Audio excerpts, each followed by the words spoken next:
جو رب کریم پہ بھروسہ کرے، جو اللہ پہ بھروسہ کرے اور ارادہ کرے۔ اور اسی طرح کی ایک اور حدیث سیاستہ میں موجود ہے، نبی پاک صلی اللہ علیہ وسلم نے فرمایا ایک بندے کا ارادہ تھا قرضہ دینے کا، اس کا پروگرام تھا واپس کروں گا پیسے، محنت کر رہا تھا، جدوجہد کر رہا تھا، کوشش تھی، وہ نیت اس کی صحیح تھی، دبانے کا 1% بھی ارادہ نہیں تھا، کوشش جاری تھی، ہمت کر رہا تھا، فوت ہو گیا۔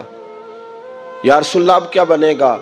اگر صوفیاء اس حدیث پہ وجد کرتے، وجد آتا ہے ان لفظوں پہ، اب کیا بنے گا؟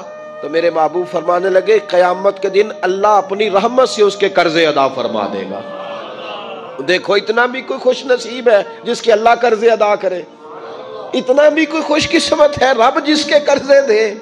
اللہ کہے مجھ سے لے لے، چل یار رہنے دے۔ او بھائی ان لفظوں کو دیکھیں نا، حدیث مبارکہ میں سرکار دو عالم صلی اللہ علیہ وسلم نے فرمایا قیامت کے دن دو بھائی، ایک بھائی پہلے انتقال کر گیا، ایک بعد میں فوت ہوا، جو پہلے چلا گیا اس کے کچھ حقوق بعد والے نے دینے تھے، سمجھ لے کچھ قرضے تھے، اب وہ پہلے فوت ہوا، اسے بعد میں احساس ہوا، اس نے کوشش بھی کی، معافیاں بھی مانگی، لیکن اب وہ فوت ہو چکا تھا۔ تو نبی پاک صلی اللہ علیہ وسلم فرماتے ہیں قیامت کے دن چونکہ یہ معافیاں بھی مانگتا رہا، توبہ بھی کرتا رہا، بڑی اس کو صحیح احساس ہو گیا، ندامت والی توبہ کی، لیکن اب جس کا حق تھا وہ تو فوت ہو گیا، اب کیا کرے؟ تو محبوب فرمانے لگے فوت ہوگا نا، جس نے دینے تھے پیسے، جس کے ذمے حقوق تھے، لیکن وہ جس کے دینے تھے وہ تو چلا گیا، سمجھ لیں کوئی وارث بھی نہیں۔ تو فرمایا جب یہ فوت ہوگا تو قیامت کے دن جو پہلے فوت ہوا تھا وہ مقدمہ کرے گا کہ یا اللہ اس نے میرا مال دبایا، میرے پیسے لے کے دے۔ تو رب کریم فرمائے گا چل یہ بڑیاں معافیاں مانگتا رہا، اسے معاف کر دے۔ اللہ فرمائے گا، وہ کہے گا نہیں یا اللہ مجھے بڑا ستایا، مجھے بڑی تکلیف دی، میرے حقوق ضائع کیے، میں نہیں معاف کرتا۔ تو رب کریم فرمائے گا ذرا اوپر اٹھنا، چل بعد میں بات کرتے ہیں، اٹھ تو صحیح، وہ جنت میں ایک محل بنا ہوا ہے، ذرا اس کی طرف تو نظر ڈال۔ اس نے نظر ڈالی تو یہاں تو کوئی اچھا انجینئر بنائے کوئی مکان تو نظر جو ہے وہ ہٹتی نہیں، تو جس مکان کو رب تیار فرمائے، جس کو اللہ بنائے، اس سے نظریں کیسے ہٹتی ہوں گی؟ اس نے دیکھا تو دیکھتا ہی گیا، دیکھتا ہی گیا۔ عرض کرنے لگا مولا یہ کس کا مکان ہے؟ تو محبوب علیہ السلام فرماتے ہیں رب کریم نے فرمایا اس کا ہے جو اس کی قیمت دے گا۔ کہ یا اللہ کون قیمت دے گا؟ فرمایا تو بھی دے سکتا ہے۔ یا اللہ میں غریب فقیر میں کیسے قیمت دوں؟ تو اللہ فرمائے گا چل تو اپنے بھائی کو معاف کر دے، میں محل تجھے دے دیتا ہوں، تو معافی دے دے، محل تیرا ہوا۔ تو حضور فرماتے ہیں 3 دفعہ بولا، کہنے لگا یا اللہ میں نے معاف کیا، یا اللہ میں نے معاف کیا، یا اللہ میں نے معاف کیا۔ تو اللہ فرمائے گا پھر بھائی کا بازو پکڑ، وہ ایک محل نہیں، وہ ایک ہی نقشے کے 2 بنائے ہوئے ہیں، اس کا بازو پکڑ، دونوں جنت میں چلے جاؤ، میں نے تم دونوں کے لیے گھر بنا دیا ہے۔ ایک بات ایک دوست نے ایک دفعہ مجھے بھیجی، اس نے بات بڑی مجھے عجیب لگی۔ اس نے کہا کہ ایک شخص کا انتقال ہو گیا،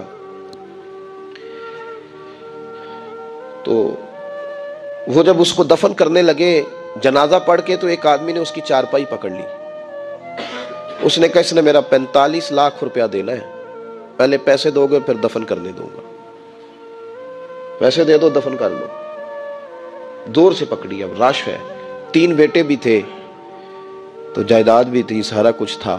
ان 3 بیٹوں سے لوگوں نے کہا کہ تیرے ابے کو وہ دفن نہیں کرنے دے رہا، شور ہے۔ تو اور وہ بندہ بھی وہ تھا جو بڑا قریبی تھا اس کا، اس کے والد کا پارٹنر تھا، تعلقات تھے، تو اس نے کہا کہ پہلے پیسے دو پھر دفن کرنے دوں گا۔ اب وہ 3 بیٹے کہنے لگے کدھر سے پیسے دیں، 45 لاکھ ہی کہہ دیا ہے، ہمیں تو ابا نے کوئی نہیں بتایا، حالانکہ جائیدادیں ہیں، مکان ہے، سارا کچھ ہے، تو بھائی ہم کدھر سے دیں؟ چلو 2-4 لاکھ کی ٹھیک ہے، وہ تھوڑا سا کرے نرم رویے کو تو ہم کرتے ہیں، شور تو ہے، لیکن کدھر سے دیں 45 لاکھ؟ جب بات بہت تیز ہو گئی، شور ہو گیا، وہ انسان مجنون بن کے اس نے چارپائی تھامی ہوئی ہے، کہتا نہیں پہلے پیسے دو گے پھر دفن کرنے دوں گا۔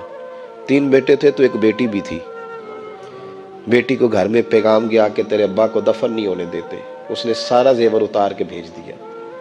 اس نے کہا اس چچا سے کہو میرے ابا کے اس دوست سے جس نے قرضہ لینا ہے کہ یہ رکھ لے، اور میں تھوڑے تھوڑے کر کے پیسے لوٹا دیتی ہوں، پر میرے باپ کو مرنے کے بعد یوں رسوا نہ کرے، اس کو دفن تو ہونے دے، میں ایک پائی دے دوں گی، میرا وعدہ رہا۔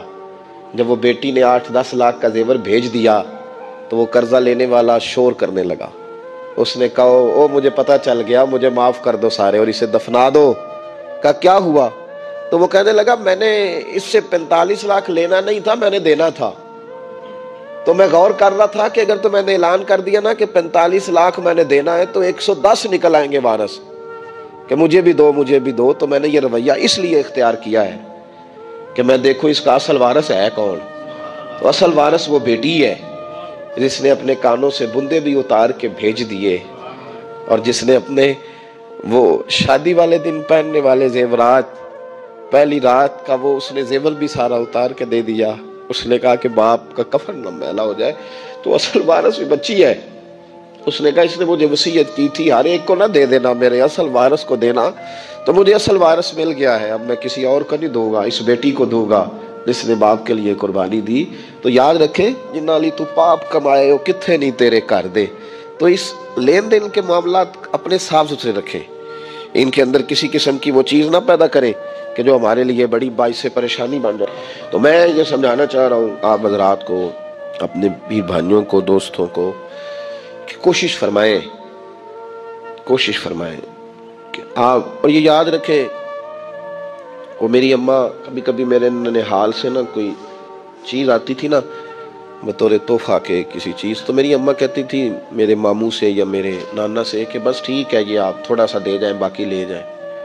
تو کہتے نہیں رکھ لیں. تو اماں کہا کرتی تھی کہ اپنے گھر سے بندہ کھائے تو پھر ہی پوری پڑتی ہے، کوئی دے گا تو کیا اس میں کتنی دیر ایک دن بندہ کھا لے گا. وہ کہا کرتی تھی کہ اگر پورا کرنا ہے نا خرچہ تو وہ بندہ اپنی کمائی سے پورا کرے تو پورا ہوتا ہے. اگر کسی کے 10,000 سے آپ سمجھتے ہیں کوئی فائدہ ہوگا تو کچھ نہیں ہوتا. آپ کے دست و بازو جو ہمت کر کے لائیں گے اسی سے گزارا ہوگا. کسی کا 50,000 رکھ کے کتنا وقت بیت سکتا ہے؟ 1 لاکھ سے کیا مطلب، کیا بندہ کر سکتا ہے؟ تو سہارے نہ ڈھونڈو، خوددار بنو. طریقت میں، تصوف میں خودداری، ترمذی شریف کی ایک حدیث ہے مجھے بڑی پسند ہے.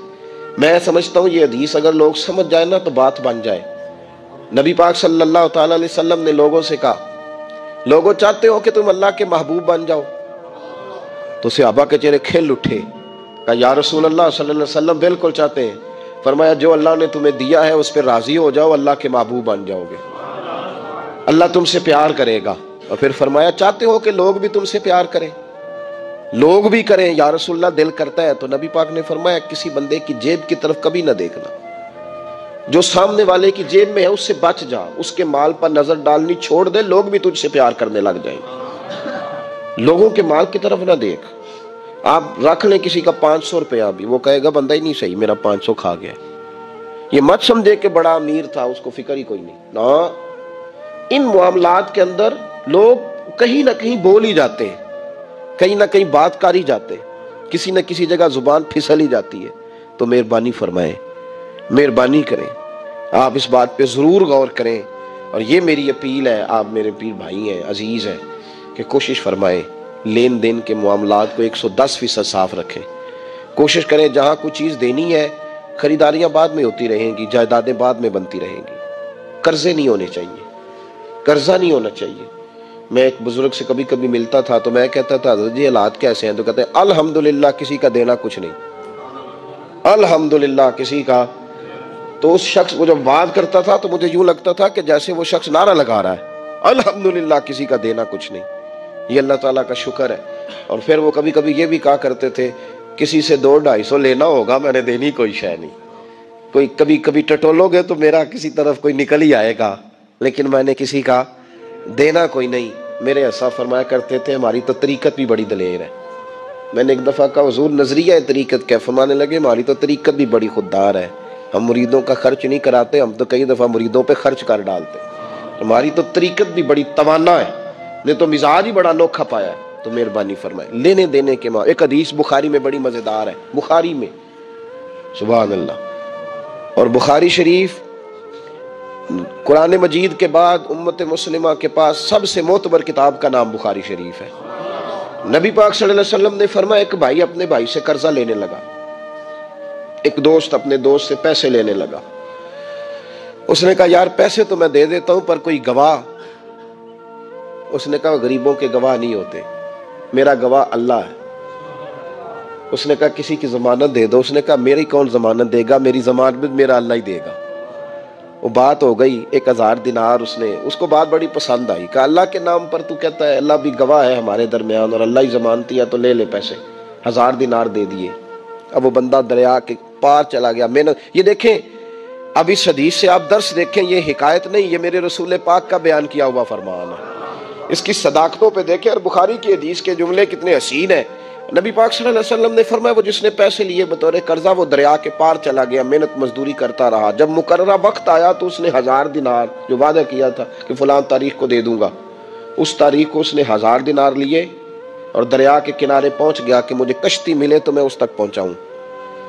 لیکن اس نے اتفاق کہ اس دن کشتی کوئی نہ ملی، بڑا انتظار کیا، کشتی کوئی نہ ملی۔ اس نے ایک لکڑی لی، لکڑی کو اندر سے پھاڑا، موٹی لکڑی ہوتی ہے نا بانس کی طرح، اس کے اندر سوراخ بن جاتا ہے، جگہ بن جاتی ہے۔ اس نے اندر سے اس کی کھدائی کی، اس کے اندر اس نے 1000 دینار رکھا اور ایک رکا رکھا کہ بھائی میں پہنچنا چاہتا تھا لیکن مجھے کشتی نہیں ملی، تو میں 1000 دینار رکھ رہا ہوں، جس رب کی ضمانت پر میں نے لیے تھے، مجھے امید ہے رب تجھ تک پہنچا دے گا، مجھے امید ہے اللہ پہنچا دے گا تیرے تک، مجھے امید ہے رب پہنچائے گا۔ یہ کہہ کہ اس نے اس کو بند کیا کسی کپڑے کے ساتھ اور بند کر کے دریا میں ڈال دیا۔ اب وہ انتظار کرنے لگا، وہ جو شخص تھا وہ بھی کنارے آیا کہ آج اس کا وعدہ ہے، اس نے آنا ہے۔ دینے والے کو ٹینشن ہوتی ہے تو میرے خیال ہے لینے والے کو بھی بہت زیادہ ہی ہوتی ہے کہ آج لینے۔ وہ آ گیا کنارے پہ کہ آج پیسے آنے، لیکن کوئی شے نہ آئی۔ ایک لکڑی بہتی ہوئی آئی تو اس نے اٹھائی لکڑی کا، چلو پیسے نہیں ملے تو ایندھن تو ملا ہے نا، گھر جا کے لکڑی جلا کے روٹی تو پکائیں گے نا۔ وہ لکڑی اٹھا کے گھر لایا، گھر لا کے جب اس کو چھیلا، توڑنے لگا کہ ٹکڑے کر کے اس سے آگ جلاتا ہوں، اس نے کھولی تو اندر سے رکا بھی نکل آیا اور 1000 دینار بھی نکل آیا۔ رب کریم کا انداز دیکھو کہ دریا کتنا چوڑا ہوتا ہے اور جو کاغذ ہوتا ہے وہ پگھل جاتا ہے دریا کے اندر، لفظ مٹ جاتے، لیکن ہر چیز کو بحفاظت میرے رب کریم نے پہنچا دیا۔ اس نے جب اس کو کھولا نا تو 1000 دینار بھی نکل آیا، مقررہ وقت پہ اسے پیسے بھی مل گئے، وہ بڑا راضی ہوا۔ اب یہ بندہ آیا کچھ دنوں کے بعد دوبارہ 1000 دینار کا اور بندوبست کر کے لایا، پتہ نہیں اس تک پہنچے کہ کہیں گم ہو گئے۔ 1000 دینار کا اور بندوبست کر کے لایا۔ معصوم آمنہ، حبیب کبریا، سید کون مکان صلی اللہ علیہ وسلم کس حسن کے ساتھ اپنی امت کو حسین اخلاق سکھا رہے ہیں۔ نبی پاک علیہ السلام فرمانے لگے غلاموں، ایک اور 1000 دینار لے کے دروازے پہ آیا اور دستک دے کے کہنے لگا میرا رب گواہ ہے کہ میں نے کوشش کی تھی پر مجھے کشتی نہیں ملی، میرا رب گواہ ہے کہ میں نے ہمت کی تھی پر موقع نہیں ملا، اللہ جانتا ہے جس رب کی ضمانت پہ میں نے تجھ سے پیسے لیے کہ میری کوشش پوری تھی پر موقع نہیں ملا، میں آیا ہوں پیسے رکھ لے۔ اس نے کہا اگر اللہ تیرے اور میرے درمیان گواہ تھا پھر وہ کریم بھی بڑا ہے، تو نے دریا میں ڈالے تھے تو رب کریم نے باحفاظت مجھے پہنچا بھی دیے اور تیری عزتوں کو اس نے برقرار رکھا ہے، میرے دل میں تیری گویا قدر بڑھ گئی ہے۔ تو اپنے معاملات صحیح کرنے کی کوشش کریں، اپنے معاملات صحیح کریں۔ ہم اس سلسلہ عالیہ میں داخل ہیں کہ حضور غوث اعظم رضی اللہ تعالیٰ عنہ کے والد کا مشہور واقعہ ہے کہ بھوک لگی تھی تو دریا میں بہتا ہوا سیب کھا لیا تھا، سیب کھا لیا غوث اعظم کے والد نے، تو پھر کہنے لگے اوہو یہ میں نے کیا کیا۔ جس سمت سے وہ سیب آیا تھا وہاں جانے لگے، وہاں ایک باغ تھا، پیچھے جا کے ٹہنیاں جھکی ہوئی تھیں، یہاں سے سیب آیا۔ باغ کے مالک بھی بزرگ تھے، ان سے جا کے کہا غلطی سے کھا لیا ہے، معافی مل جائے۔ انہوں نے کہا معافی اتنی جلدی نہیں ملتی۔ کیسے ملے گی؟ فرمایا 12 سال مالی بن کے میرے باغ کی نوکری کر۔ تو خدمت کرنے لگے تو حضور غوث اعظم کے نانا جی کہتے ہیں بچہ مجھے بھا گیا، کہنے لگے حضور چلے معاف کر دیں اب، تو کہا معافی نہیں ملے گی، میری ایک بیٹی ہے آنکھوں سے اندھی ہے، آنکھوں سے اندھی، کانوں سے بہری، زبان سے گونگی اور پیروں سے لنگڑی، اس سے نکاح کر پھر معافی ملے گی۔ کھایا کیا؟ ایک سیب۔ تو حضور غوث اعظم رضی اللہ تعالیٰ عنہ کے والد کہنے لگے مجھے گوارا ہے آپ کر دیں نکاح، پر وعدہ کریں مجھے معاف کر دیں گے نا؟ تو کہتے ہیں نکاح ہو گیا۔ جب پہلے دن میں حجلہ عروسی میں داخل ہوا تو میں نے پلنگ پر کوئی معذور نہیں، جنت کی حور کی مثل عورت بیٹھی دیکھی، اور جس کا حسن بتاتا تھا کہ چہرے سے زیادہ باطن میں اللہ نے روشنی عطا فرمائی ہوئی ہے۔ فرماتے ہیں میں نے اس کے قریب جا کر تو کون ہے؟ مجھے تو کچھ اور بتایا گیا تھا۔ فرمایا تجھے بتایا گیا تھا کہ آنکھوں سے اندھی ہے، اس لیے کہ کبھی غیر محرم کا چہرہ دیکھا ہی نہیں، کانوں سے اس لیے بہری ہے کہ کبھی غلط بات سنی نہیں، کسی غلط کے پاس بیٹھی نہیں، اور زبان سے اس لیے کہ گنگی ہے کہ غلط جملہ کبھی نہیں نکلا، یا اللہ کا قرآن نکلا ہے یا محمد عربی کا درود و سلام نکلا ہے، غلط جملہ نہیں نکلا۔ اور ٹانگوں سے اس لیے لنگڑی ہے، کسے اپنے باپ کے گھر کا رستہ تو آتا ہے، سوائے اس کے گلی کا اور کوئی موڑ نہیں جانتی، اس نے پاکیزگی سے وقت گزارا۔ حضور غوث اعظم کے والد کہتے ہیں میں اپنے لین دین کے معاملات سیدھے کرنے گیا تو سادات کے گھر کی حور مجھے ملی، اور جب میں اس حور سے ملا تو پھر رب نے مجھے عبد القادر جیلانی جیسا بیٹا عطا فرمایا، غوث پاک جیسا بیٹا دیا۔ تو گئے تو معاملات سیدھے کرنے تھے، تو اللہ نے ولایت کے امام کا باپ بنا دیا۔ تو مہربانی فرمائے اپنے معاملات میں توانائی پیدا کریں۔ کچھ لوگ ایسے ہوتے ہیں جن کا مال مثل مملکت کے ہوتا ہے۔ اعلیٰ حضرت رحمت اللہ علیہ نے پیر کے حقوق میں یہ لکھا ہے کہ اس کے مرید کا مال اسی طرح ہے جس طرح اس کا اپنا ہے، لیکن ساتھ اشارہ بھی دے دیا ہے کہ چاہیے یہی کہ وہ بھی احتیاط ہی کرے، وہ بھی احتیاط ہی کرے، پرہیز ہی کرے، کوشش کرے۔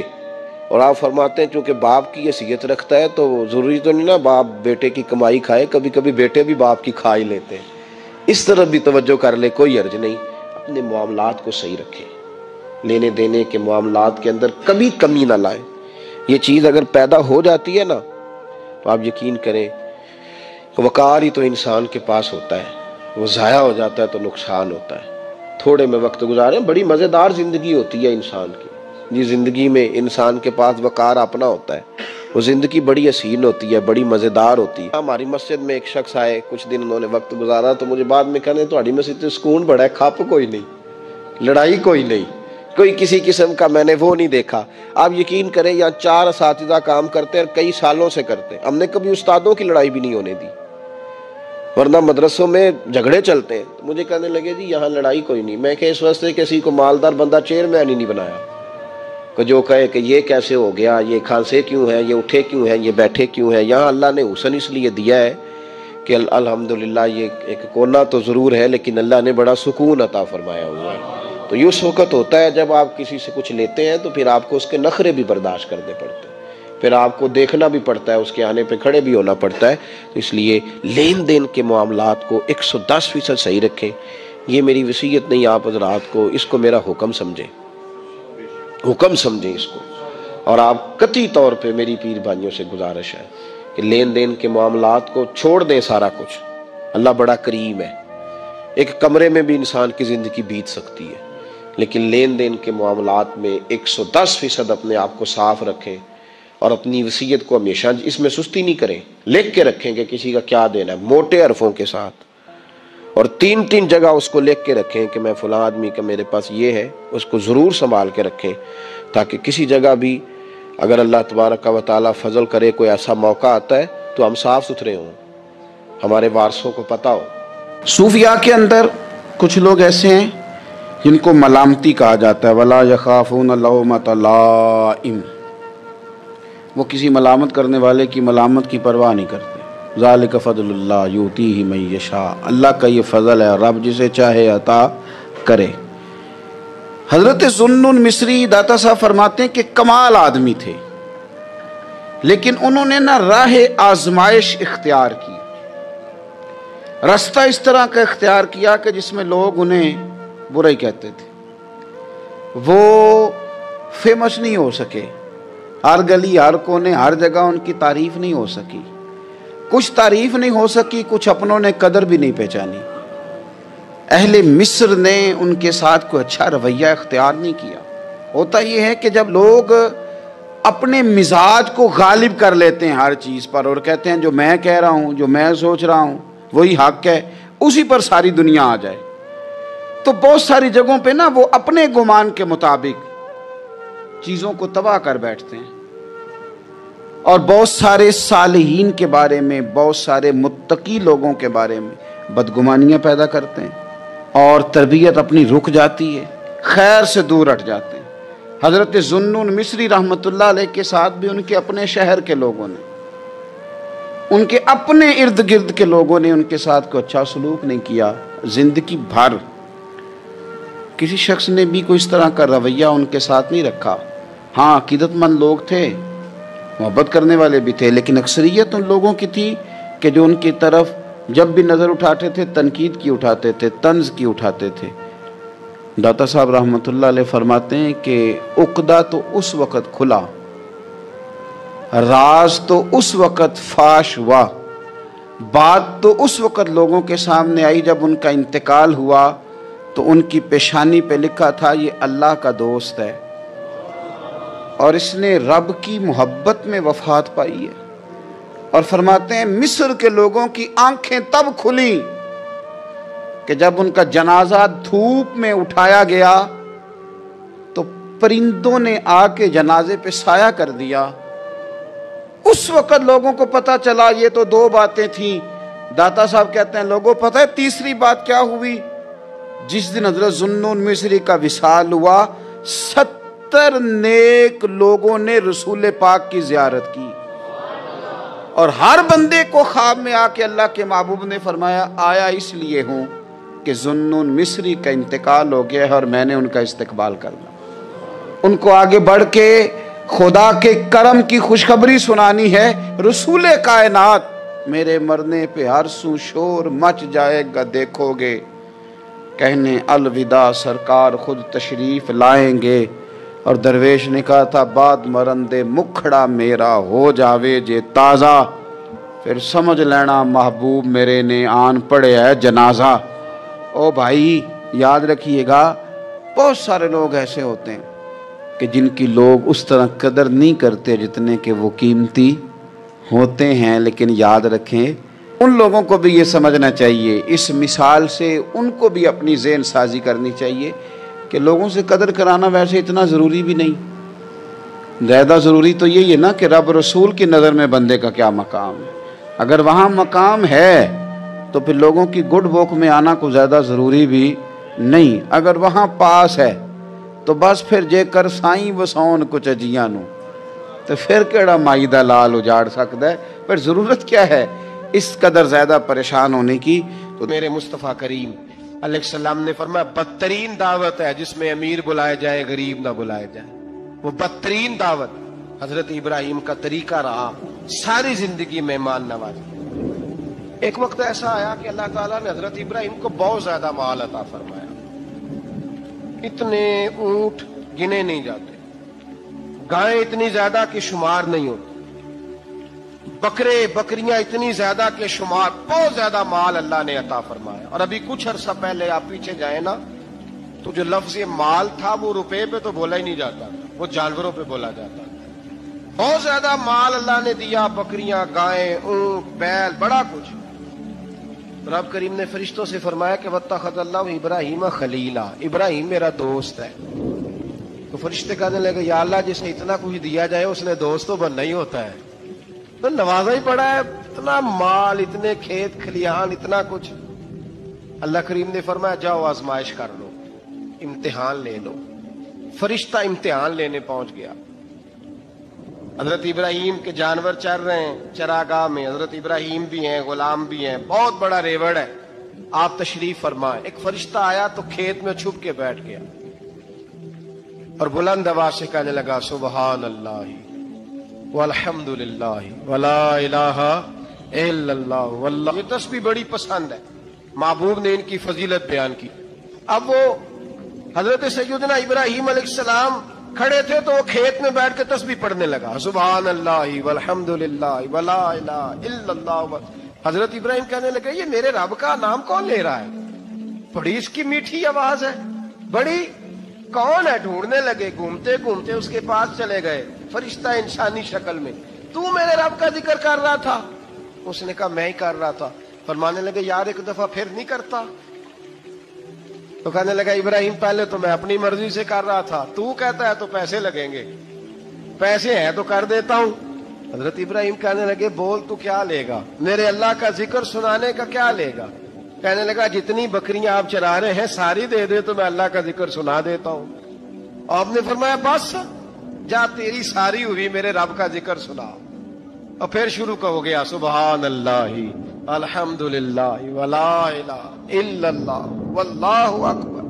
حضرت ابراہیم علیہ السلام کیف میں یار پھر ذرا سنا نا علما وچ پھسا سانو تو یار دی گل سنا سانو ذرا دوبارہ سنا پھر سنایا ایک دفعہ پھر کہا فرشتہ کہنے لگا باس جی آپ کے پیسے پورے ہو گئے حضرت ابراہیم کہنے لگے چل ایک دفعہ اور سنا کہنے لگا پیسے لگیں گے تو کیا لے گا کہنے لگا گائے بھینسیں ساری میری فرمایا بس یار اتنی قیمت تو سنا صحیح سارا کچھ ہی تیرا پھر شروع ہو گیا سبحان اللہ والحمدللہ ولا الہ الا اللہ واللہ اکبر گائیں دے دی بھینسیں دے دی وہ ذکر سناتا ہے حضرت ابراہیم کبھی مچلتے ہیں کبھی روتے ہیں کبھی آہیں پڑھتے ہیں تو میرے رب کا نام لے رہا ہے ذرا پھر سے لے کیف جاری ہے کہنے لگا بس بھائی حضرت ابراہیم فرمانے لگے تو اور لے لے جو لینا ہے مجھے ذکر سنا اس نے کہا ابراہیم بکریاں میں لے چکا گائے بھینسیں میں لے چکا اونٹ رہ گئے سارے لے لوں گا پھر ذکر سناؤں گا فرمایا جا تیرا ہوا تو ذکر سناتا رہ میں دیتا ہوں دے دیا کچھ دیر ذکر کیا تو اب خاموش ہو گیا حضرت ابراہیم خلیل اللہ علیہ السلام فرمانے لگے ذکر سنا کہنے لگا ابراہیم اب تیرے پاس دینے کو کیا ہے ہر چیز تو میں لے چکا آپ فرمانے لگے یہ گائے بھینسیں بکریاں چرانے کے لیے تجھے کوئی نوکر ملازم بھی تو چاہیے نا تو اس طرح کر مجھے رکھ لے میں روٹی نہیں مانگوں گا کھانا نہیں مانگوں گا تو اللہ کا ذکر سناتا رہنا میں تیرے جانوروں کی نوکری کرتا رہوں گا حضرت ابراہیم علیہ السلام نے جب یہ کہا نا فرشتے کی آنکھوں میں آنسو آ گئے تر دامنی پہ شیخ ہماری نہ جائیے ہم دامن نچوڑ دیں تو فرشتے وضو کریں فرشتہ رو پڑا اور کہنے لگا ابراہیم مجھے سینے سے لگاؤ آپ واقعی اس قابل ہے کہ اللہ آپ کو اپنا دوست بنائے واقعی اس قابل ہے کہ رب آپ کو اپنا حضرت ابراہیم علیہ السلام کا خدا سے محبت کرنے کا نرالا انداز اور میرے بھائی یہی محبت انہیں میرے مصطفیٰ سے بھی تھی ایک نبی گھر بنا رہا ہے دوسرا بنوا رہا ہے حضرت اسماعیل علیہ السلام پتھر اٹھا کے لا رہے ہیں جناب ابراہیم بنا رہے ہیں جب خانہ کعبہ بن گیا تو کہنے لگے ربنا وابعث فیہم رسولا اے اللہ اب اسے بسانے کے لیے اپنا آخری رسول بھی عطا فرما نبی پاک فرماتے ہیں میں دعا ہوں حضرت ابراہیم کی اور حضرت ابراہیم سے رب کریم نے فرمایا چل ابراہیم کوئی چیز دے تو کہا یا اللہ تینوں ہی تیرے نام پہ قربان کرتا ہوں تیری ہوئی ساری ہر شے تیری حضرت ابراہیم نے دین کے لیے آپ شہر بابل کے قریب پیدا ہوئے تھے وہاں سے مصر آئے مصر سے فلسطین آئے اور فلسطین سے آ کر کے کعبہ آباد فرمایا زندگی سفروں میں گزری سفر ایک تکلیف والی چیز ہے پر حضرت ابراہیم نے وطن چھوڑ دیا گھر چھوڑ دیا جان بڑی عزیز ہوتی ہے تو حضرت ابراہیم نے جب دین کے لیے نکلے تو جد و جہد کی گھر کے اندر بھی گھر کے باہر بھی آپ کے والد کا نام طارق ہے وہ توحید پرست تھے ایماندار تھے پرہیزگار تھے آپ کے چچا کا نام آزر ہے وہ بت پرست تھے بت بیچا کرتے تھے حضرت سیدنا ابراہیم علیہ السلام جب میدان عمل میں نکلے تو حضرت ابراہیم علیہ السلام نے اپنے گھر سے جہاد شروع کیا لڑنا پڑا گھر کے اصولوں سے چچا نے جو رواج بنائے ہوئے تھے اس رواج سے ٹکرائے فرمایا میں اپنے گھر کے اندر یہ بت پرستی نہیں ہونے دیں گا چچا کو ایک دفعہ نہیں بار بار 100 دفعہ سمجھایا آپ کا چچا بت بنا کے بیچا کرتا تھا حضرت ابراہیم علیہ السلام تھوڑے بڑے ہوئے تو کہنے لگا کہ چلو میرے ساتھ تم بھی بت بیچنے ہیں ہمارا کاروبار ہے حضرت ابراہیم ساتھ نکلے تو بت پکڑا ہے گندے پانی کے اندر اس بت کو ڈبوتے ہیں کہتے ہیں کسی نے خریدنا تو خرید لو نہ یہ نفع دے سکتا ہے نہ نقصان دے سکتا ہے جو اپنا آپ نہیں بچا سکتا تمہیں کیا بچائے گا خریدنا ہے تو خرید لو چچا کہنے لگا تو کاروبار چمکا رہا ہے کہ تباہ کر رہا ہے گھر میں بڑے معاملات خراب ہوئے جھگڑے ہوئے لیکن حضرت ابراہیم علیہ السلام ایک منٹ کے لیے بھی اپنے گھر کے اندر بھی کمپرومائز کرنے کو تیار یہ تھوڑا مشکل میں نے پہلو چھیڑ دیا ہے یہ تھوڑا مشکل پہلو چھیڑ دیا ہے تھوڑا سمجھدار آدمی ہے پر بیوی سے پردہ نہیں کرا سکتا سیانا ہے پنچایت کا بندہ ہے جو اسے آپ کہیں گے وہ بات یہ سنائے گا، لیکن کہتا ہے نہیں جی میں نے کوشش کر لی ہے۔ اس قسم کی کوشش ہے صاحب، کیسے ہو گیا؟ حضرت ابراہیم علیہ السلام نے گھر کے اندر سے فرمایا نہیں کرنے دوں گا، گھر کے اندر بھی ٹکرائے، فرمایا تم جو بھی ہو پاش پاش کیا چچا کے اصولوں کو، اور باہر جب نکلے تو صرف علاقے کے چیئرمین سے نہیں ٹکرائے، ایم پی ایم این اے وزیر مشیر سے نہیں ٹکرائے، سپر پاور نمرود دنیا کا واحد حکمران تھا اس وقت، دوسرا کوئی حکمران ہی نہیں تھا، اکیلے حکمران سے جا کر ٹکرائے، کوئی ساتھ فوج نہیں تھی، کوئی ساتھ ان کے طاقت بظاہر دنیا داری کی کوئی نہیں تھی، پر حضرت ابراہیم جا کے ٹکرائے، اور میرے رسول پاک صلی اللہ علیہ وسلم نے سند بیان کی، فرمایا افضل الجہاد کلمۃ الحق عند سلطان الجابر، فرمایا سب سے افضل جہاد یہ ہے کہ تو ظالم بادشاہ کے سامنے کھڑے ہو کے حق بات بیان کر دے، یہ سب سے بڑا جہاد ہے، یہ سب سے افضل الجہاد کلمۃ الحق عند سلطان الجابر، سب سے بڑا جہاد۔ حضرت ابراہیم کھڑے ہو گئے، سپر پاور سے ٹکرائے۔ یہاں ہم لوگ حکمتوں کا شکار ہیں، دیکھیں گے کریں گے سوچیں گے، اور مولوی صاحب کو ویسے کہتے ہیں آپ پرہیز کریں سیاسی باتوں سے۔ بھئی اللہ کے ہر نبی نے جا کے وقت کے ظالم حکمران کو لتاڑا ہے، للکارا ہے، یہ تو مشن انبیاء ہے۔ حضرت سیدنا ابراہیم علیہ السلام نے جو اس کو جا کے کہا کہ تو جھوٹ بولتا ہے، تو جھوٹا ہے، تو خدائی کا دعویٰ کرتا ہے، تو بہت بڑا ظالم ہے، اور قرآن مجید نے اس ساری بات کو بیان فرمایا۔ حضرت ابراہیم علیہ السلام سے کہنے لگا میں رب ہوں، تو آپ نے فرمایا میرا رب تو وہ ہے جو زندہ کرتا اور مارتا ہے، تو پھر آپ حق بات بیان کریں گے تو اللہ مارے گا کہ بندہ مارے گا؟ کچھ بھی نہیں ہوتا، کیونکہ زندگی موت کس کے ہاتھ میں ہے؟ اللہ کے ہاتھ میں، زندگی موت اللہ، کچھ بھی نہیں ہوتا۔ انسان صحیح سمت کا تعین کرے اور صحیح چلے۔ حضرت علی شیر خدا سے کسی نے کہا تھا کہ آپ کے بڑی دشمنی ہے، کوئی محافظ رکھ لیں، آپ فرمانے لگے موت خود بہت بڑی محافظ ہے، وقت سے پہلے آتی ہی نہیں، بڑی محافظ ہے وقت سے پہلے۔ علامہ نورانی رحمت اللہ تعالی علیہ کراچی جیسے شہر میں رہا کرتے تھے، جہاں گام گام پہ خطرہ تھا، لوگوں نے کہا حضرت اتنے بڑے لیڈر ہو، آپ کی جماعت کی 62 سیٹیں ہوئی قومی اسمبلی میں، ایک ایسا وقت بھی آیا تو کوئی ایک آدمی بندوق والا، آپ فرمانے لگے مجھے ضرورت ہی نہیں، اس لیے کہ جس خدا رسول کے لیے میں نکلا ہوں وہ خود ہی حفاظت کرنے والے ہیں، ضرورت نہیں ان چیزوں۔ تو بھائی حضرت ابراہیم ٹکرائے، اور آپ کا انداز کیا ہے؟ جا کے کہا کہ تو نہیں، خدا وہ ہے جو زندہ کرتا، اور اس نے ایک بیوقوفوں جیسی دلیل دی۔ ایک آدمی کو کل پھانسی دینی تھی تو اس کو بلایا، کہنے لگا تجھے کب پھانسی ہے؟ اس نے کہا کل، کہنے لگا جا تجھے آزاد کیا، زندگی دی، اس کو چھٹی دے دی۔ ایک عام آدمی بیچارہ بیٹھا تھا، اس کو پکڑ کے نا کہنے لگا اس کی گردن اڑا دو، کہنے لگا دیکھ لو میں بھی زندہ کرتا اور مارتا ہوں، وہ جو کل مرنے والا تھا میں نے زندہ کر دیا ہے، اور جس کو پتہ ہی نہیں تھا کہ میں نے مرنا ہے اسے پکڑ کے میں نے مار دیا ہے۔ یہ بیوقوفوں جیسی دلیل ہے۔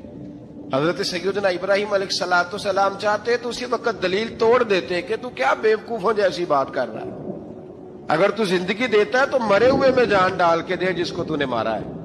لیکن حضرت ابراہیم نے دیکھا کہ بیوقوف ہے، بیوقوفوں سے بحث نہیں ہوتی، دلیل بدل لی جاتی ہے، ان کی عقل کے مطابق بات کی جاتی ہے۔ حضرت ابراہیم فرمانے لگے میرا رب وہ ہے جو سورج مشرق سے نکالتا ہے اور مغرب میں غروب کرتا ہے، تو اگر رب ہے تو تو مغرب سے نکال کے مشرق میں غروب کر۔ فبہت الذی کفر، کافر لاجواب ہو گیا، اس کے پاس اس چیز کا کوئی جواب نہیں تھا۔ علامہ اسماعیل حقی نے خوبصورت فقرہ لکھا ہے، خوبصورت، جان ڈال دی ایک جملہ کہہ کے۔ حضرت سیدنا علامہ اسماعیل حقی رحمت اللہ علیہ فرمانے لگے چونکہ نمرود بیوقوفوں جیسی باتیں کر رہا تھا، اگر وہ یہ کہہ دیتا نا کہ میں سورج کو نکالتا ہوں مشرق سے، میں غروب کرتا ہوں معاذ اللہ مغرب میں میں نکالتا ہوں، تو آپ اپنے رب سے کہیے کہ وہ مغرب سے نکال کے مشرق میں غروب کرے، علامہ اسماعیل حقی فرماتے ہیں رب کریم کی آواز قدرت تھی، مالک حضرت ابراہیم علیہ السلام کے اس اگر وہ کہہ دیتا اور حضرت ابراہیم دعا کر دیتے تو رب کریم نے فرشتوں کو تیار بٹھایا ہوا تھا. فرمایا اگر یہ کہہ دے میرے خلیل سے کہ سورج مغرب سے نکال کے مشرق میں غروب کرنا ہے تو تیار رہنا، جس طرح خلیل کہیں گے ویسے ہی کر دیں گے. واتخذ اللہ ابراہیم خلیلا، ابراہیم ہمارا دوست جو ہوا، جیسے کہے گا ویسے کر دیں گے. حضرت سیدنا ابراہیم علیہ السلام کی باتوں کا جب جواب نہ دے سکا، دلیل نہیں بندہ دیتا، پھر لڑائی کرتا ہے، پھر جھوٹے موٹے اعتراض کرتا ہے. دلیل ختم ہوتی ہے تو لوگ ذاتیات پہ اترتے ہیں، کہتے ہیں یہ کھانستا صحیح نہیں، دیکھتا صحیح نہیں. دلیل ختم، اب ذاتیات پہ اترے، کہنے لگے مجھے پتہ چلا ہے کہ یہ فلانی جگہ گیا تھا تو وہاں جا کے اس نے اس طرح کیا ہے. پھر لوگ ذاتیات پہ اترتے ہیں، جب دلیل کا جواب دلیل سے نہیں دے پاتے پھر ذاتیات پر اتر کر حملے کرتے ہیں. حضرت ابراہیم کے دلائل کا جواب نمرود نہ دے سکا تو کہنے لگا کہ اس کو آگ میں ڈال دو. قوم گئی ہوئی تھی ساری، آپ نے بات سنی ہوئی ہے، میں نے صرف اشارہ دینا ہے.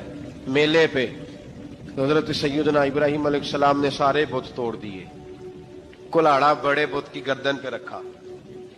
واپس آئے، کہنے لگے بت کس نے توڑے ہیں؟ تو فرمایا اس سے پوچھو جس کی گردن پہ کلاڑا ہے.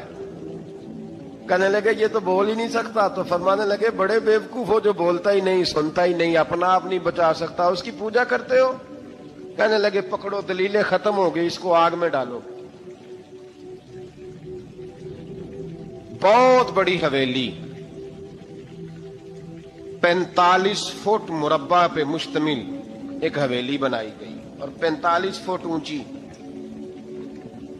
مختلف روایات، علامہ اسماعیل حقی کہتے ہیں کہ 3 مہینے تک نمرود نے کہا کہ اس کے اندر لکڑیاں ڈالو. لوگ پوچھنے لگے کتنی دنیا جلانی ہے؟ کہنے لگا بندہ تو ایک جلانا ہے، پر بندہ بڑا تگڑا ہے، ایک بندہ. 3 مہینے لکڑیاں ڈالی گئیں. اور لوگوں کی جو تہمات ہوتی ہیں نا وہ بڑی عجیب ہوتی ہیں. تہمات میں نے بڑی تفصیل سے رمضان المبارک میں گفتگو کی تھی. بدشگونی، تہمات لوگ لیتے ہیں. اس وقت بھی لوگ تہمات کا شکار ہو گئے. عقیدہ بگڑ جاتا ہے تو وہ عجیب و غریب باتیں کرنے لگتا ہے. تہمات کا شکار ہو گئے. بیبیاں نظر مانتی، میں بیمار ہوں، اگر صحیح ہو گئی تو اتنے من لکڑی دوں گی حضرت ابراہیم کی آگ جلانے کے لیے. ایک عورت لے کے جا رہی ہے لکڑیاں. ایک نیک دل آدمی نے اسے پوچھا کہاں جا رہی ہو؟ کہنے لگی میں نے منت مانی تھی تو حضرت ابراہیم علیہ السلام کو معاذ اللہ جلانے کے لیے لکڑیاں لے کے جا رہی ہوں. تو وہ رب کریم کے بندے کہنے لگے تو ڈھونڈتی رہے گی، تجھے وہ جگہ ملے گی نہیں. وہ بی بی کئی مہینے گھومتی رہی، جگہ ہی نہیں ملی جہاں لکڑیاں ڈالنی، ماری گئی. تہمات کا شکار ہوئے بہت سارے لوگ. تہمات کا بھائی، تہمات دین کے اندر منع ہے. تہمات دین میں کوئی نظر ماننا، کوئی کسی بزرگ کے مزار پہ جا کے سالے ثواب کے لیے کوئی چیز ماننا، یہ تو درست ہوا. لیکن غیر شرعی نظریں مان لینا کہ میں آ کے گرد چکر لگاؤں گا، میں جناب وہاں جا کے یہ والا تماشا کروں گا، میں دھاگا باندھوں گا، میں رسا کاٹوں گا، میں وہاں گندے اور سے پانی پیوں گا، ان کی شریعت اجازت؟ یہ تہمات ہیں، بدشگونی ہے. دین میں ان کی کوئی گنجائش؟ آپ نظر ماننے سے پہلے بھی کسی عالم سے رابطہ کریں کہ میں منت مانگنے لگا ہوں تو کیسے ماننی چاہیے، کا طریقہ پوچھیں. ایسے ہی غلط چیز کی منت تھوڑی مان لی جائے گی. 12 آمدام برسرے مطلب حضرت ابراہیم کے لیے آگ جلائی گئی. 45 فٹ اونچی آگ ہے، پرندہ بھی اوپر سے گزرتا ہے تو نیچے گر جاتا ہے جل کے. اتنے دن لگا کے آگ جلائی گئی. اب حضرت ابراہیم کو جلایا جانے لگا ہے. یہاں تو موجیں ہے نا، جو کسی ادارے کا سربراہ ہے اس کے لیے موج ہے، کسی جگہ آفیسر بن گیا تو موج ہے، پیر صاحب کے لیے موج ہے، علامہ صاحب کے لیے موج ہے، خطیب صاحب کے لیے موج ہے. جلنا کس کو پڑتا ہے؟ وہ علی کوئی نہیں رہا اللہ ماشاءاللہ. وہ لوگ گزر گئے جو تکلیفیں سہ کے کام کرتے تھے، گزر گیا زمانہ. حضرت سیدنا ابراہیم علیہ السلام کو جلایا جانے لگا ہے تو اب اتنی بڑی آگ ہے تو ڈالیں کیسے؟ شیطان نے تجویز دی کہ منجنیق بناؤ. منجنیق بڑے بڑے بانس باندھ کے ان کے نیچے رسا باندھو. وہ جس طرح جھولنے کے لیے جھولا بنایا جاتا ہے، اس طرح ایک منجنیق پرانے زمانے میں اس میں پتھر رکھ کے پھینکے جاتے تھے دشمنوں پہ. وہ منجنیق بنائی گئی کہ دور سے حضرت ابراہیم کو پھینکیں گے. ہاتھ حضرت ابراہیم کے باندھ دیے، پاؤں مبارک باندھ دیے. پوری زمین پہ ایک نام لینے والا خدا کا، اور اس کو آج رسیوں میں جکڑا ہوا ہے. جب پھینکا جانے لگا نا آگ میں، حوریں رونے لگی، فرشتے تڑپنے لگے، اے اللہ یہ کیا ہونے لگا ہے؟ ایک تیرا خلیل اور وہ بھی آگ میں. فرمایا جاؤ جا کے اس سے کہو اگر تمہاری مدد لیتا ہے تو اسے بچاؤ.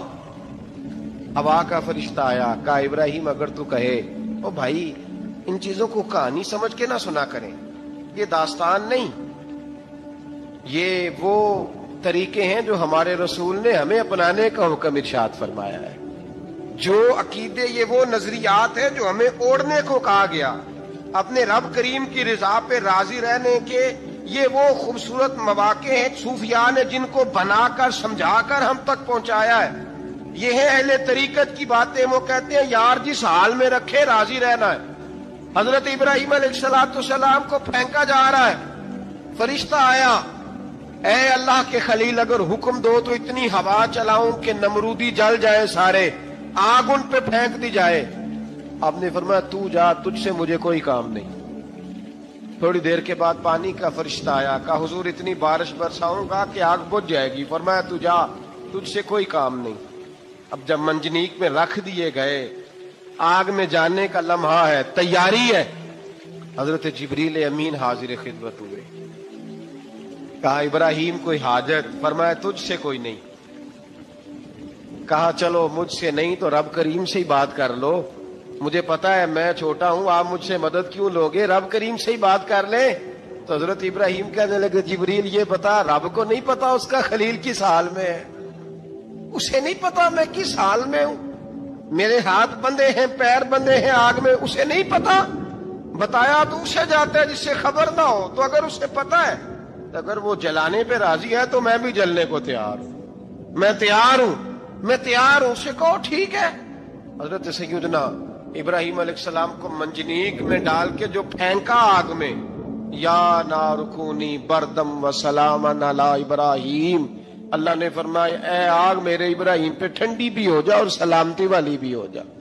حضرت ابراہیم کو دو فرشتوں نے بٹھا دیا زمین پہ. پھول کھلے ہیں، کونپلیں مہک رہی ہیں، کلیاں خوشبو دے رہی ہیں. حضرت ابراہیم نے سر سجدے میں رکھ دیا، سبحان اللہ والحمد للہ ولا الہ الا اللہ واللہ اکبر.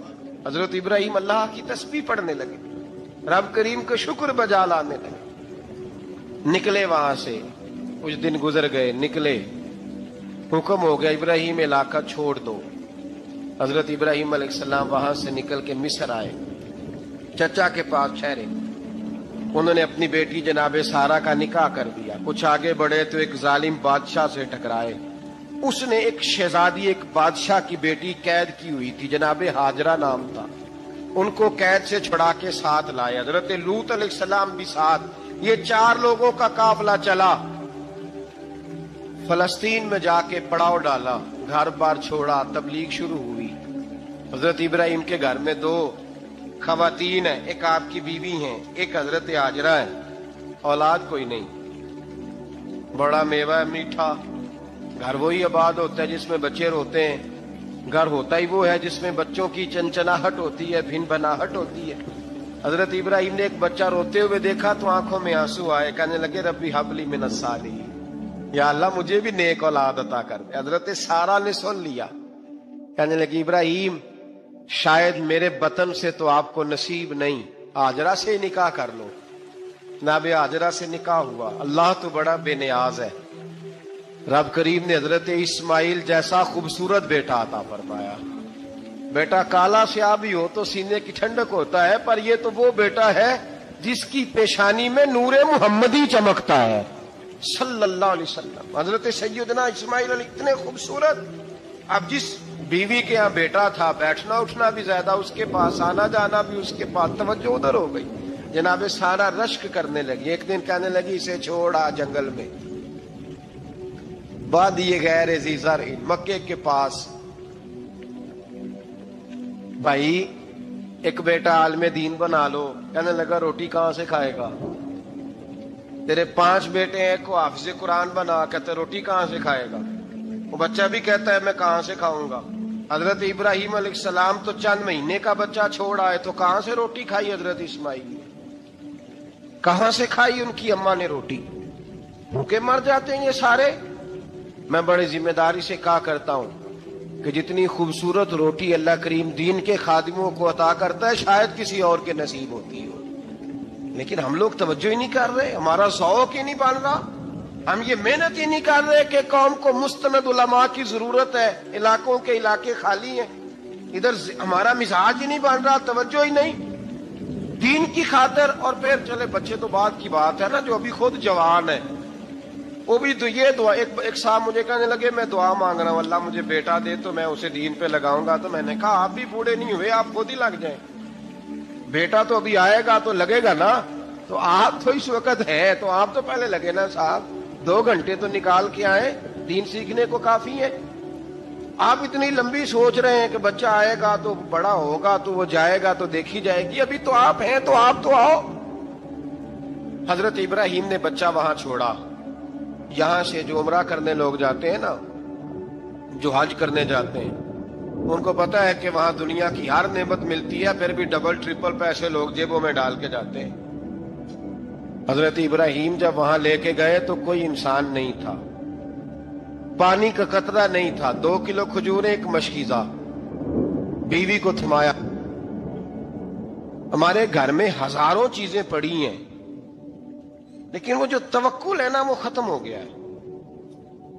اللہ دے گا، حلال حلال پہ قناعت کرے، جائز جائز پہ بھروسہ کرے، رب کریم عطا کرنے والا ہے، وہ مزاج ختم ہو گیا. حضرت سیدنا ابراہیم علیہ السلام 2 کلو کھجوریں، ایک مشکیزہ پانی کا دے کر کے، اور وہاں بٹھایا آپ نے اپنے بچے کو اور اپنی زوجہ جناب ہاجرہ کو، اور بٹھا کر کے یہ واپس پلٹنے لگے تو حضرت ہاجرہ سلام اللہ علیہ نے آواز دی، کہا ابراہیم کس کے سہارے پہ چھوڑ کے جا رہے ہیں؟ جہاں آب زمزم کا کنواں ہے نا، جو لوگ گئے ہیں انہوں نے صفا مروہ کی صحیح کی ہے، صفا مروہ سے باہر نکلے نا، سرکار کی ولادت کا مقام ہے، اس جگہ پہ آب زمزم کا کنواں تھا. وہاں حضرت سیدنا ہاجرہ کو بٹھایا. کوئی چیز نہیں، کوئی درخت نہیں، کوئی کھیت نہیں، کوئی پانی نہیں، کوئی کنواں نہیں. وہاں بٹھایا اور بٹھا کر کے نکلنے لگے تو جناب ہاجرہ فرمانے لگی ابراہیم کس کے سہارے پہ چھوڑ کے جا رہے ہو؟ کہنے لگی اللہ کے سہارے پہ. تو پاک باز بی بی نے ایک لفظ پوچھا، کہا ابراہیم یہ میرے رب کا حکم ہے، یہ میرے بس جن کا عقیدہ توحید مضبوط ہو ان کے لیے ایک جملہ کافی ہوتا ہے، یہ میرے اللہ کا حکم ہے. تو جناب ابراہیم علیہ السلام فرمانے لگے ہاجرہ ہاں رب کا حکم ہے. جب یہ لفظ کہے تو چاہیے تھا نا حضرت ابراہیم تسلی دیتے، تو بی بی صاحبہ تسلی دینے لگی. عرض کرنے لگی ابراہیم اگر اللہ کا حکم ہے تو پھر آپ ہماری فکر نہ کرنا، اگر یہ رب کا حکم ہے تو پھر ہماری فکر نہ کرنا. جس رب نے ہمیں یہاں تک پہنچایا ہے وہ ہمیں کبھی بھی ضائع نہیں فرمائے گا، پھر فکر نہ کرنا. حضرت ابراہیم آ گئے. یہ بات آپ نے سنی ہوئی ہے، اشارہ کرنا مقصود ہے. 13 سال میں چلے مان بھی لیا جائے بعض روایات کی روشنی میں کہ آتے جاتے بھی رہے، لیکن مکمل دیکھ بھال اپنے بچے کی پرورش میں پورا حضرت ابراہیم علیہ السلام کا کردار، سارا کردار ماں کا تھا. میں جب خواتین کے بارے میں کوئی بات کرتا ہوں تو میں آپ کو اکثر کہتا ہوں کہ یہ صرف بیوی کے لیے حکم نہیں ہوتا، یہ ٹریننگ بیٹی کو دینی اور بہن کو دینی ہے. یہ تربیت کریں اپنے گھر میں. میں تجربے کی روشنی میں یہ بات عرض کیا کرتا ہوں کہ بھائی بچے باپ کے فرما بردار اس وقت ہوتے ہیں جب اماں انہیں باپ کا فرما بردار کرتی ہے، اور بچے باپ کے نافرمان بھی تب ہوتے ہیں جب اماں انہیں باپ کا. میں نے اپنے کانوں سے سنا ایک دفعہ ایک بچہ اپنے باپ سے کہہ رہا ہے آپ نے تو ساری زندگی باہر گزار دی، پیسے کمانا کون سا مشکل کام ہے، دکھ سکھ تو سارے اماں نے برداشت کیے، سکولوں میں وہ جاتی تھی، فلانا کام وہ کرتی تھی، فلانا کام. اب یہ سوچ اس کی ذاتی تو نہیں، یہ اس کو دی گئی ہے.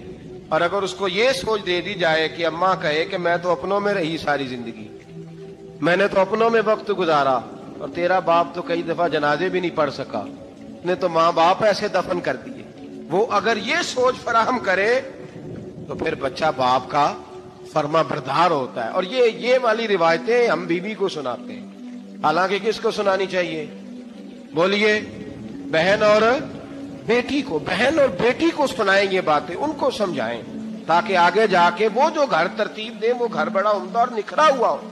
حضرت سیدنا ابراہیم 13 سال کے بعد آئے, چونکہ گھر میں اللہ تبارک و تعالیٰ کی دوستی کا چرچا تھا, اللہ تبارک و تعالیٰ کی محبوبیت کا غلبہ تھا. 13 سال کے بعد فلما بالغ معہ سعیا, بیٹا جب اتنا بڑا ہوا کہ ساتھ چلنے لگا, تو حضرت ابراہیم نے اپنے بیٹے کو بلا کے کہا, بیٹا مجھے خواب آئی ہے, میں تجھے ذبح کر رہا ہوں, تیری کیا رضا ہے؟ تو حضرت اسماعیل کہنے لگے, یا ابت افعل ما تؤمر, ابا جی اللہ جیسے حکم دیتا ہے میرے ساتھ ویسے ہی کریں, جیسے اللہ حکم دیتا ہے ویسے ہی, بولیے, ویسے ہی کریں. حضرت حاجرہ کو کہا کہ ایک دوست نے دعوت کی ہے تو وہاں جا رہے ہیں. بی بی مطمئن ہے, تفصیلات کی ضرورت نہیں, ختم بات, اعتبار ہے, مطمئن ہو گئی. شیطان پیچھے سے آیا اماں کے پاس, ذرا تھوڑی دیر کے لیے تصور جمائیے, یہاں تو پڑوسن آ کے کوئی بات بتا دیتی ہے خاوند کے بارے میں تو کئی مہینے جھگڑا جاری رہتا ہے, پڑوسن محلے دار. شیطان نے آ کے بتایا لفظ کیا ہے؟ کہا حضرت تمہیں پتا ہے کہاں جا رہے؟ کہا دوست کی دعوت میں. تو کہنے لگے دوست کون ہے؟ رب کریم. اور ابراہیم کا خیال ہے کہ اس رب نے مجھے حکم دیا ہے کہ میں ذبح کروں. تو حضرت حاجرہ کہنے لگی کبھی باپ بھی بیٹے ذبح کرتے ہیں؟ شیطان کہنے لگا ان کا خیال ہے کہ ان کے رب نے حکم دیا ہے. جناب حاجرہ فرمانے لگی اگر رب نے حکم دیا تو پھر تو مجھے شیطان لگتا ہے, تو مجھے شیطان لگتا ہے. کا کیا مطلب؟ فرمانے لگی اگر رب کریم کا حکم ہے تو میرے پاس ایک اسماعیل ہے, اگر 1000 بھی ہوتے میں سارے اللہ کے راستے میں پیش کر دے دیتی. مالک کا ہی تو ہے سارا کچھ, اسی کا ہے, اس میں لیت اللہ کی کیا گنجائش؟ حضرت سیدنا ابراہیم علیہ الصلوۃ والسلام نے بیٹے کے حلق پہ چھری رکھ بھی دی اور چھری چلا بھی دی, رکھ بھی دی, اور وہ تو اللہ کریم نے فرمایا یا ابراہیم قد صدقت الرؤیا, ابراہیم تو نے خواب سچا کر دکھایا, وہ قیامت تک تیرا نام رہے گا. حضرت ابراہیم نے وطن بھی دیا, جان بھی دی, بیٹا بھی. اللہ کریم نے دمبے دیے, فرمایا یہ فدیہ ہے. اب یہ قربانی قیامت تک حضرت ابراہیم کے طریقے کے مطابق جاری ہے. حضرت ابراہیم بہت بڑے مہمان نواز تھے, بہت بڑے. آپ جب مصر میں قیام تھا تو بڑے بڑے لمبے چوڑے لنگر پکتے تھے, لوگ آیا جایا کرتے تھے, بڑا تفصیل کے ساتھ کھانا ہوتا تھا. مہمان نوازی آپ کی خاص صفت مبارکہ ہے. ہمارے ہاں بھی مہمان نوازی ہوتی ہے امیروں کی, بلکہ اب تو مہمان نوازی اس طرح کی ہے کہ کل تیری میرے پاس دعوت ہے اور پرسوں میری تیرے پاس ہے. وہی امیروں میں وہ چکر رہتا ہے, پارٹیاں دوست ایک دوسرے کو ڈالتے ہیں, تیری طرف پارٹی تیری طرف, اور اسی انداز میں اب یہ عید آئے گی نا ٹکا پارٹیاں ہوں گی جگہ جگہ, اور لوگ سوال پوچھنے لگے ابھی سے, کہتے ہیں قربانی کا کتنا گوشت گھر رکھنا جائز ہے, قربانی کا کتنا گوشت گھر رکھنا جائز ہے؟ سارا ہی جی, ہاں, اس لیے فریزر لے لے, فریج سے نہیں کام چلے گا, سارا ہی جائز گھر رکھنا, سارا ہی جائز ہے, رکھ لیں. او خدا کے بندے, قربانی وہ بندہ دیتا ہے جو سارا سال ہی گوشت کھاتا ہے. صحیح کہہ رہا ہوں؟ قربانی صاحب نصاب صاحب استطاعت بندہ دیتا ہے نا, تو وہ سارا سال ہی گوشت, تو سارا گھر میں رکھنا بھی جائز ہے, لیکن سارا دے دینا بھی. تو جو آ رہی ہے اس پہ کیوں توجہ کرتے ہو, جو دوسرا جائز ہے اس پہ کیوں نہیں عمل کرتے؟ سارا تقسیم کر دیں, بات ختم ہوئی. یقین کریں محرم میں جا کے دوست ٹیلی فون کر کے سوال پوچھتے ہیں, کہتے ہیں صاحب سنا ہے قربانی کا گوشت محرم میں کھانا جائز نہیں. میں کہ نہیں, ربیع الاول چ بھی جائز جی, رجب رمضان تک کھاؤ, کوئی بندہ نہیں منع کرتا, اس لیے کہ کسی کو دینا تو پسند ہی نہیں. یا پھر اس میں سے جو خاص خاص چیزیں ہیں وہ اپنی فریج میں اور باقی جو ہے وہ دوسروں کے لیے. یہ کیا طریقہ ہے ہمارا؟ اور اسی پہ عمل ہے. اللہ تبارک و تعالی ہمیں سمجھنے کی توفیق عطا فرمائے. یہ قربانی حضرت ابراہیم کا طریقہ ہے. حضور نے اگرچہ نبی پاک کی اپنی سنت تھی، یہ بھی کہہ سکتے تھے سنتی و سنت ابیکم ابراہیم، میری سنت ہے اور تمہارے باپ ابراہیم کی سنت ہے. یہ نہیں فرمایا. جب صحابہ نے کہا قربانی کیا ہے، فرمایا سنت ابیکم ابراہیم، یہ تمہارے باپ ابراہیم کی سنت ہے. ہر صاحب نصاب پر قربانی واجب ہے. جو زکوٰۃ کا نصاب رکھتا ہو اس پر قربانی واجب ہے. یعنی ضروریات سے زیادہ اتنے پیسے، جتنے پیسوں سے زکوٰۃ فرض ہوتی ہے، اتنے پیسے جس آدمی کے پاس قربانی سے پہلے آ جائیں اس آدمی پر قربانی کرنا واجب ہے. بکرا، چترا، دمبا 1 سال کا یا دمبا 6 مہینے کا ہو پر اتنا بڑا محسوس ہوتا ہو کہ لگے 1 سال کا ہے، اس کی قربانی ہو سکتی ہے. جانور میں کوئی عیب نہیں ہونا چاہیے. اتنا کمزور نہ ہو کہ ذبح جہاں اسے کرنا ہے وہاں وہ چل کے جا نہ سکے، اتنا کمزور جانور نہ ہو. اس کے اندر بظاہر کوئی اتنا بڑا نقص نہ پایا جاتا ہو، کانا نہ ہو، لنگڑا نہ ہو، کوئی اس کی ہاتھ نہ کٹے ہوئے ہو، ایسا نقص جو واضح ہو. بکرا 1 سال کا، گائیں اور بھینس یہ 2 سال کی، اونٹ 5 سال کا.